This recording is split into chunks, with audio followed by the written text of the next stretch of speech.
Hey everyone, welcome back. We've been getting a ton of questions about AI and how it's going to change the way we work. Yeah, it seems like it's on everyone's mind these days. So we thought, why not dive deep into this? We've got some fascinating excerpts from Prepare a su equipo para colaborar con la IA con éxito.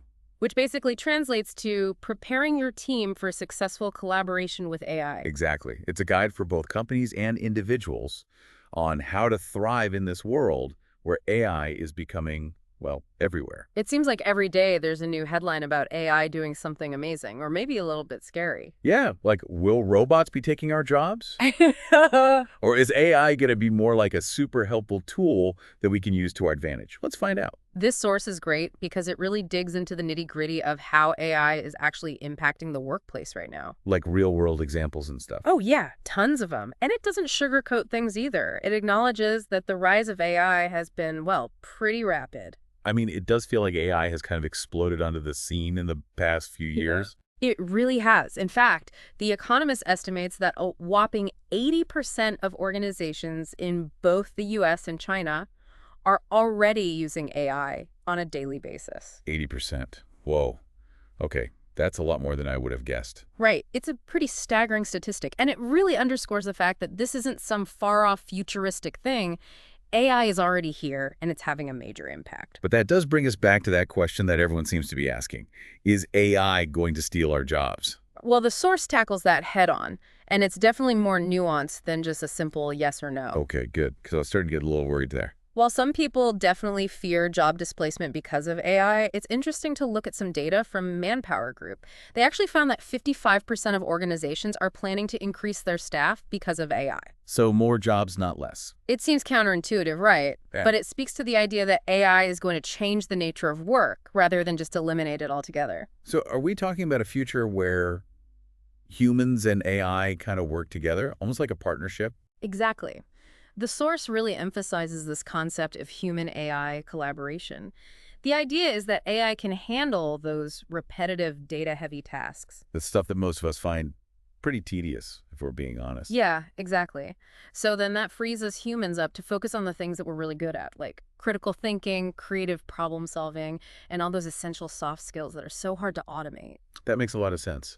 It's like, let AI do the boring stuff, and then we can focus on the stuff that actually requires, a human brain and a human touch. Exactly. The source gives a great example with recruiters.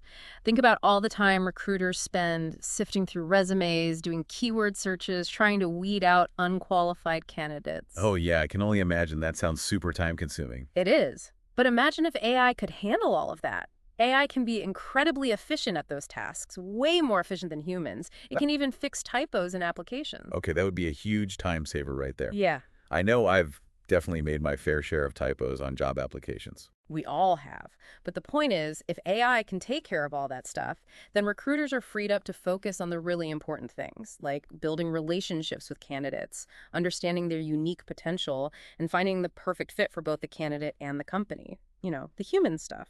Wow, yeah, that completely changes the game. Instead of being bogged down in the admin work, recruiters can actually focus on being, well, human. So maybe we shouldn't be afraid of AI. Maybe we should be thinking about how it can help us be even better at what we already do. That's a great way to put it. It's about recognizing our unique strengths and how those strengths can work with AI, not against it. And I think it raises a really important question for all of us as AI becomes more and more integrated into our work. What are the things you do that AI just can't replicate? What makes you uniquely valuable? That's a great question. I'm definitely going to have to think about that. But it also makes me wonder about something else. How do we measure productivity in a world where AI is doing more and more of the work? I mean, a lot of workplaces still seem to value face time and hours worked over actual results. How does that work when AI is in the mix? That's a great point, and it's something that the source addresses head on. It talks about what's called the productivity paradox. Okay, the productivity paradox. I'm intrigued. What's that all about? Basically, the paradox is this.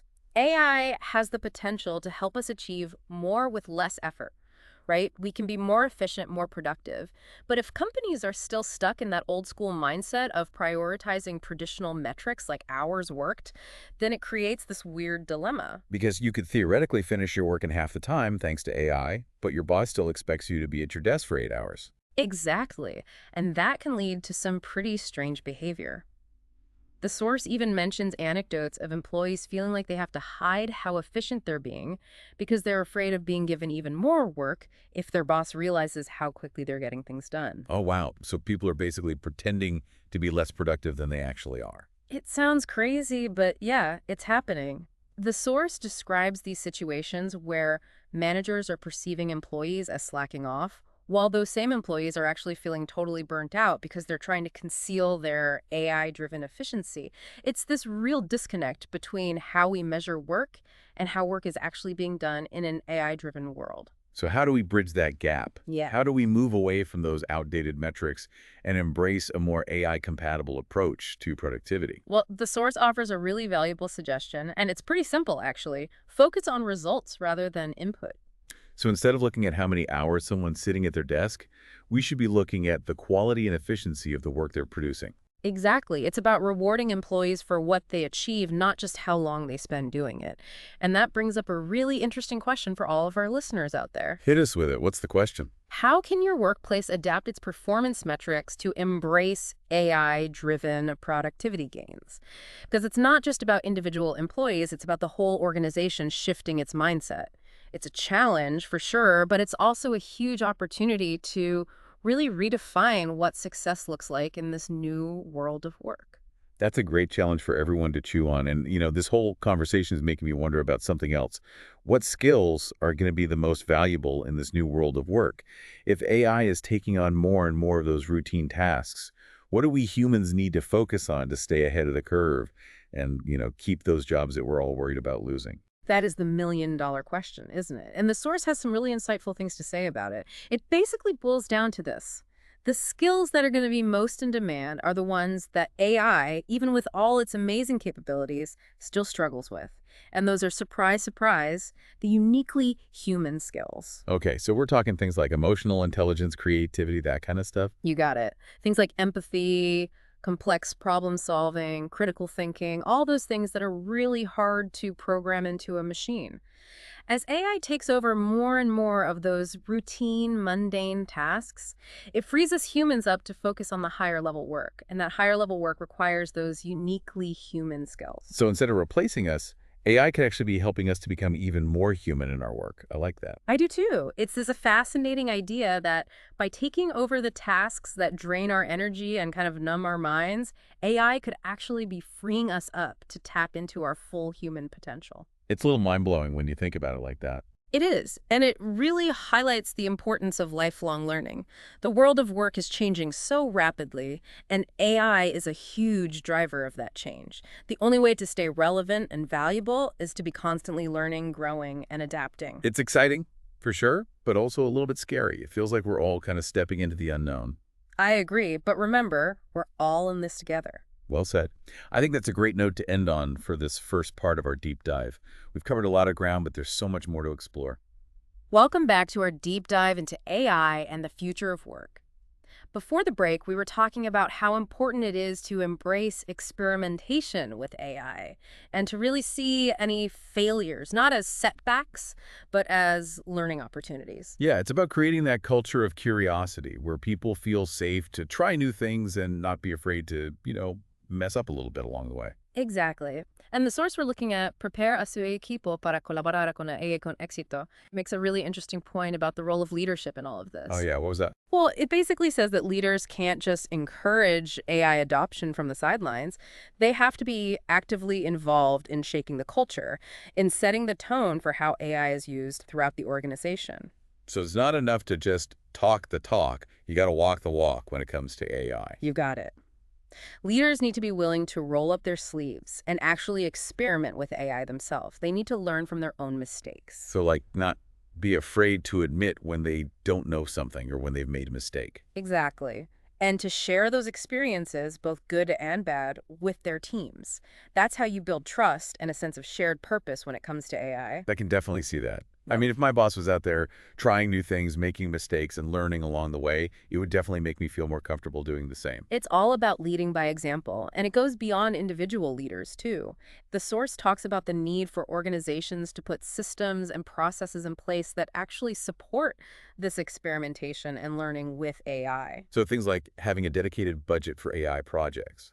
Yeah, exactly. Or even creating clear guidelines for ethical AI use.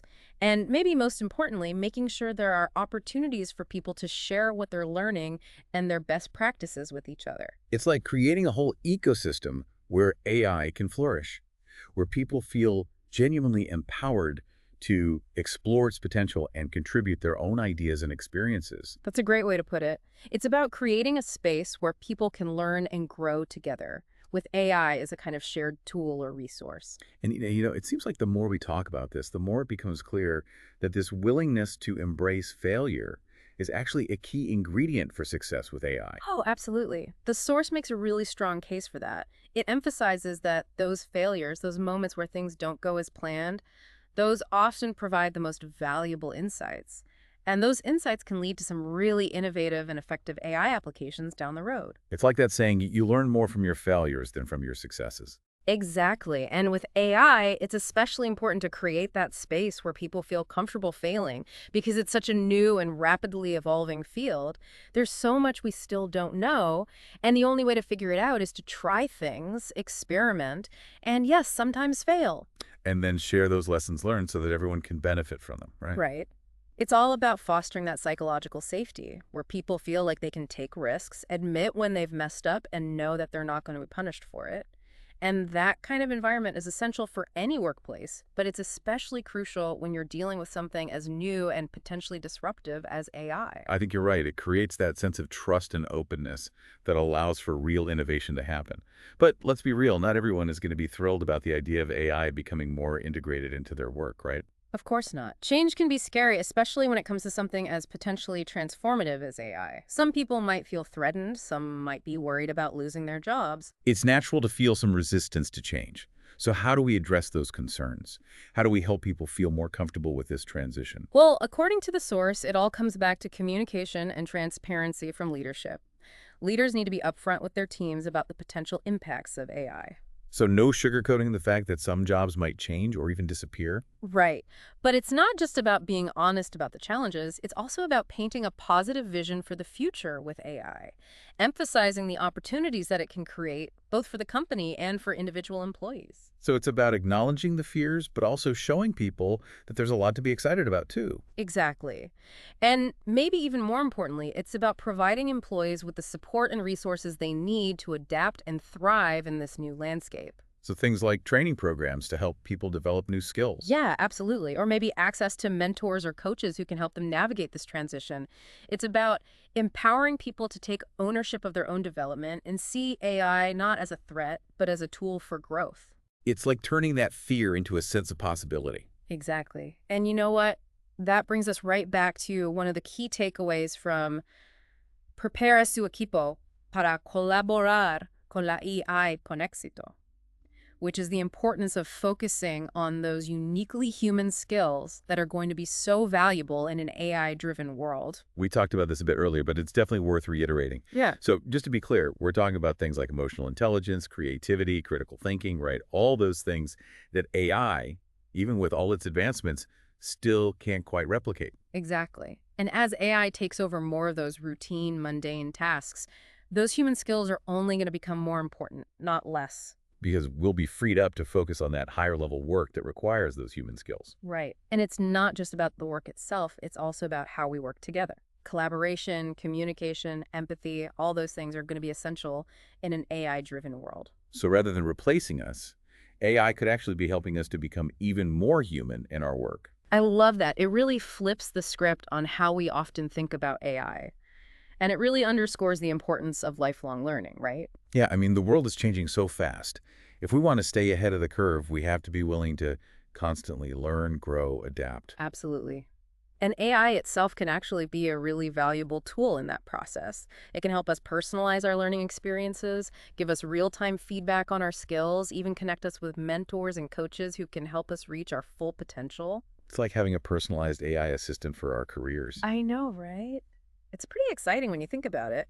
And it all comes back to this idea that AI has the potential to not only transform the way we work, but also the way we learn and grow as individuals. It's about so much more than just jobs and productivity. It's about unlocking our human potential and creating a future where we can all thrive. Well said. And I think that's a perfect note to end on for this part of our deep dive. Welcome back, everyone. It's time for the final part of our deep dive into AI and the future of work.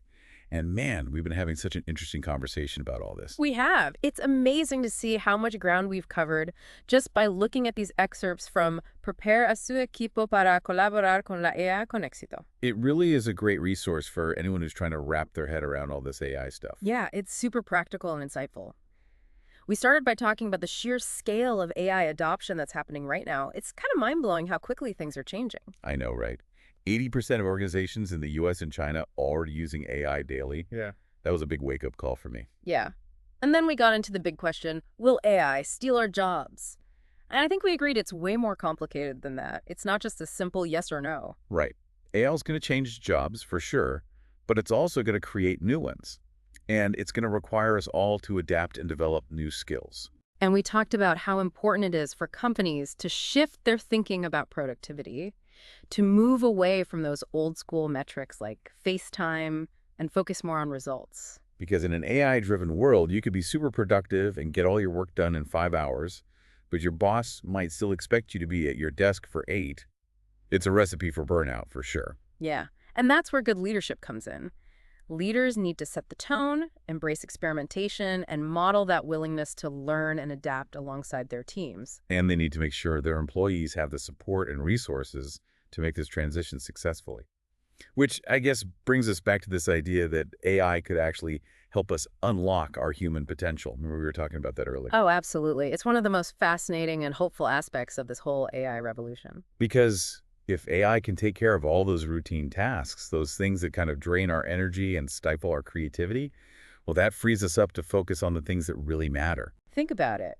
What if you could hand over all those tedious admin tasks, all those emails, all those reports to AI? What would you do with all that extra time and mental space? Oh man, the possibilities are endless. I could finally write that novel I've been dreaming of, or learn to play the guitar, or spend more time with my family, or maybe even just, take a nap. It really makes you rethink your priorities, doesn't it? It challenges us to ask ourselves, what do we really want to do with our lives? If we weren't so bogged down with all this busy work, what would we create? What would we achieve? What kind of impact would we make on the world?